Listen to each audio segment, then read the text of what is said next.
Alright, boys and girls, today we are going to do our review for Unit 4 test. So, first thing we're going to review is figuring out between decimals using the greater than or less than sign which decimals are bigger or smaller than the others. So let's start by looking at the first digit in each. Right before the decimal, as long as it's still one spot before the decimal, the ones place, they each have a 5. Okay, you go to the next digit. After the decimal, you have a 0 here and a 3 there. This right here automatically tells you that this number is bigger, regardless of what's after this number. So that would be greater than 5 and 32 thousandths. Now we come to the next one over here. We have 0.32 and 0.6. We each have a 0 in the ones place. We have the decimal, and then we have a 6 here and a 3 there in the tenths place. So that tells you that this one is bigger. Who cares about the 2 here? Because this is saying 32 100ths. If this were money, it'd be 32 cents. If this were money, it'd be 60 cents. Because you can just put a 0 at the end if you'd like. Okay, in this case we have to add each side. So 3.2 plus 2.7, make sure you line the decimal up. We're going to talk about that later with a nice little fun video. You get 5.9. Make sure to bring the decimal down. And over here you get 8 and 6. You get 6.8. So that is bigger than 5.9. Here we're going to do a little subtraction. 5 minus 4 is 1. Make sure you bring the decimal down. 7 minus 3 is 4. 5.7 minus 2.4 is 3. Make sure you bring decimal and 3. That tells you that this side is greater. So make sure you know that the mouth opens up to the bigger number, such as if it were a Pac-Man or something real sharp teeth coming to get it's the little guy trying to eat the big guy. So make sure you know that for the test. Next up, we are going to order decimals. We're going to find the decimals and we're going to put them in order from the smallest to the largest. Just like we did the greater than or less than from the previous work we just did, what we need to do is we need to figure out on all of these which is the smallest number and put it there. The largest number will go here. Okay, so smallest, largest. Okay, let's start looking at all of these. We know that this is a 3 and this is a 3. These two numbers right here are two of the biggest numbers because they each have a 3 in the ones place. Everything else has zeros in the ones place. So let's look at the next digit.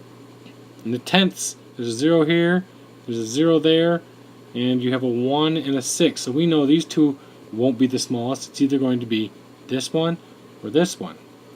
Well, if we go to the next digit, the hundredths place is another 0, and here there's a 4 in the hundredths place.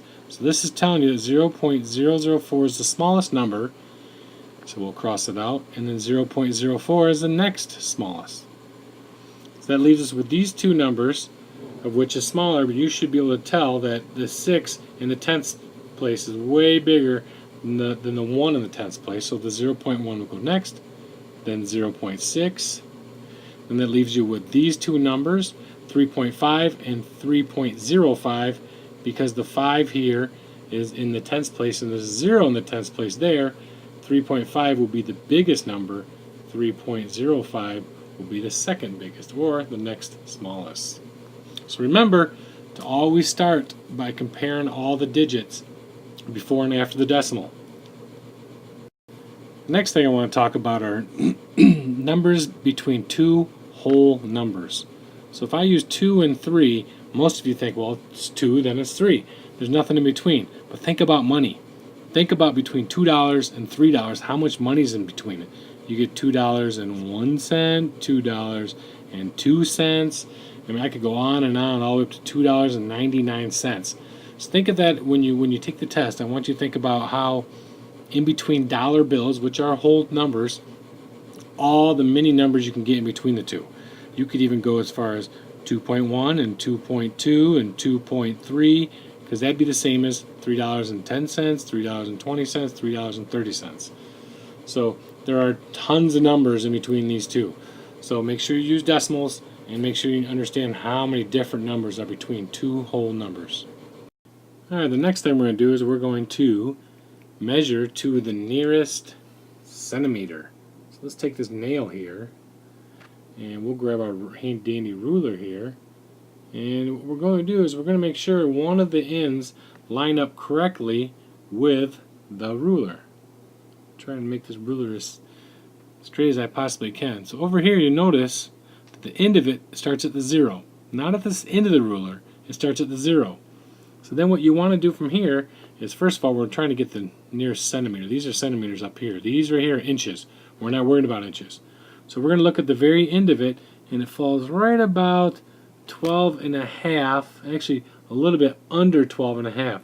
So if we're going to the nearest centimeter, we know that if it's at the half mark and over, you round up to 13. If it's under the half mark, you go down to the lower number, which would be the 12. In this case, it falls just under the 12 and a half, so it would be 12 centimeters. Let's grab this one. And what we're going to do here is we're going to measure the same way. I'm going to line it up perfectly with, let's see here. Good, I'm going to line that up perfectly with the, sorry, let me get this other one out of the way. Right here, so if I line it up right on the 0, like we did last time, you're going to see it ends just a little bit past 7. So that tells you it's 7 centimeters. If it's further on, if it's past 7.5, you round to 8. If it was below 6.5, you round to 6. But because it's close to 7, that's where it'd be. It'd be 7 centimeters. So now we're going to measure to the nearest half centimeter. So I'm going to make this a little bit bigger. I'm going to get rid of this. I'm going to get this out of here. And now I'm going to kind of make this a little bit bigger for us. And we're going to see this to the nearest half centimeter. Alright, don't be fooled when you hear half centimeter. Don't think that a half centimeter has to be just the middles, just whatever in the middle. Sure, those are half centimeters, but the holes here are also half centimeters. Okay, holes are half centimeters because just think of two halves make a whole. So 1, and then you get 1.5, 2. Because you add another half. So if we look here, I lined the nail up right with the 0, right there, and it ends right about 8.5. So this would be 8.5 centimeters. Let me move this one out of the way, and what we'll do is we'll get a different one in here. I'll grab this one, move it out of the way. After I shrink it down and get it out of here. Okay, I'm going to make this one be a little bit smaller. So I want you to look at it and say to yourself, okay, the end of it, the head ends at the 0, it starts at the 0, and then the point ends right at about 2.5. So it'd be 2.5 centimeters. That's how you measure the nearest half centimeter. If, by chance, this nail was a little bit bigger and closer to the 3 centimeters here like it is, it would be 3 centimeters. Don't think that just because it says round to the nearest half centimeter, it has to say half on it. The next thing I want to talk about are adding and subtracting decimals. The most important thing is that you put the decimal, you drop the decimal back down underneath the equals line, and make sure you line up the decimals. Make sure that the ones place and the tenths place in each of these are showing that they're lined up properly with your decimal where it should be. And then you can drop the decimal down. So 7 plus 8 is 15. Make sure you carry the 1 over on the other side of the decimal. You get 1, 4, 5, 6. Drop down the 1, you get 16.5. Over here, subtraction, 2 minus 1 is 1. 9 minus 8 is 1. 5 minus 2 is 3. 1 minus 1 is 0. So you get 3 and 11 hundredths. Well, the next thing we'll do is we're going to solve open sentences. Okay, that's where you have a variable in here. In this case, you have an R, P, W, and G. If R plus 75 equals 150, what I always know, I just know that some number added 75 to it to get 150. So what I would do is I'll take the 150 and subtract the 75. And I know 150 75 equals 75, so R would be 75.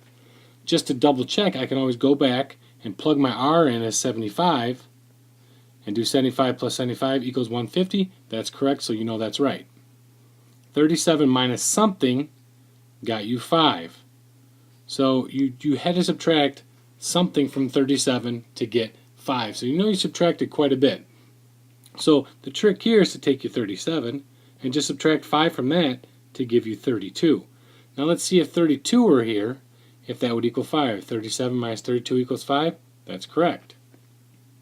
Okay, next, W times 8 equals 56. This is where I really like to, this is where I like to make my fact triangle. My fact triangle, I know that 56 is the biggest number. I know 8 goes there, so W times 8. So something was multiplied by 8 to get you 56. You all should know that 7 times 8 is 56. Therefore, W equals 7. The next one, 35 divided by G equals 7. Well, I can put this in my fact triangle. 35 on top, 7 down low. What am I missing? Well, that should be easy. 5. 35 divided by 5 equals 7. Okay, now I'm going to take these and I want you to turn these decimals into fractions. Should be easy. When you say 0.7 is actually 7 tenths. Write it as you say it, 7 tenths. 0.76 is 76 hundredths. Write 76 over 100. 0.765 is 765 thousandths. Write it as 765 over 1,000. And here 0.07, don't be tricked. That 7 is in the hundredths place, so make sure you write it as 7 over 100. So hopefully this studying really helped, and hopefully you all do well on your test. Good luck.